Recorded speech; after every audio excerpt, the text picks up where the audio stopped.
चीज जो होना है वो होगा, ऐसा जैनागम में कहा गया है।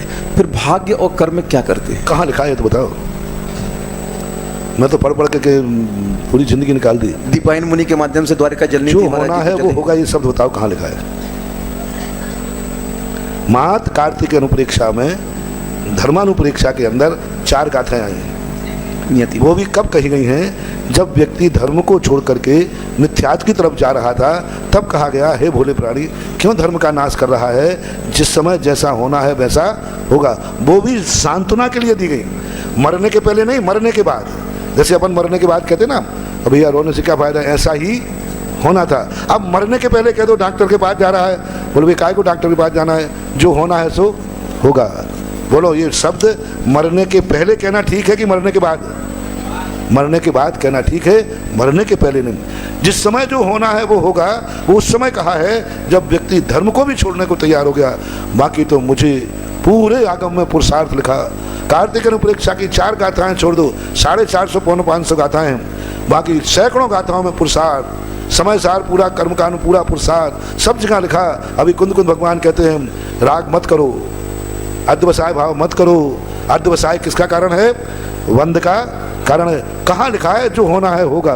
मात कहीं 2-4 पंक्तियां किसी परिस्थितिवश लिखी हैं। दीपायन मुनि का जो होना था वो उदाहरण जो आता है, वहाँ भी भगवान ने ये नहीं कहा जो होना है वो होगा, ये कहा दीपायन द्वारा द्वारिका जलेगी, क्योंकि उनका निधत्त निकाचित कर्म बंद है।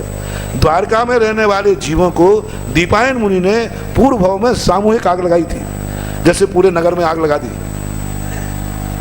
और पूरे नगरवासियों ने मिलकर के, और ऐसा सब नगरवासियों ने मिलकर के, एक चूहा बिल में घुस गया, एक सांप बिल में घुस गया। देखो मैं बता देता हूँ कैसा कर्मबंध बना। एक चूहा सांप बिल में घुस गया, अब तुमने कहा लाओ पूरी घास में लाओ और घास में आग लगा दो, वो वहीं तड़प तड़प करके मर जाएगा। कितने लोगों ने? हजारों लोगों ने खड़े होकर उस सांप को मार डाला। हजारों लोगों ने खड़े होकर, सिर आया और सब ने मिलकर के उसको मारा, मारो मारो मारो, सब ने ये कहा। वो कर्म का बंध दीपायन मुनि का था। इतने सारे लोगों ने अकेले को मारा था, जैसे वो अपने आंख आती ना घानी में पेलने वाली। एक हिरण को 500 सैनिकों ने मारा था राजा ने, तो फिर उस सैनिक ने आकर 500 को घानी में पेला था। तब दीपायन मुनि ने उन्होंने मारा था, इसलिए सारे द्वारका वाले एक साथ जन्मे और दीपायन के द्वारा जले। ये जो होना था वो हुआ कि इन्होंने मारा था सो मरे। सिद्धांत बनाओ।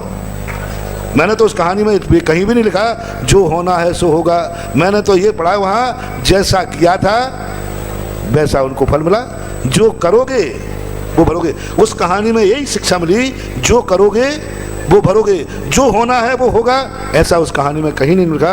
आप हरिवंश पुराण पढ़िए, सटखंडागम में भी कहानी आई है, वहाँ यही लिखा, जो जैसा करता है उसको वैसा फल मिलता है। कहाँ से आ गए ये शब्द, जो होना है सो होगा? कहाँ से आया? मुझे ढूंढ के बताओ।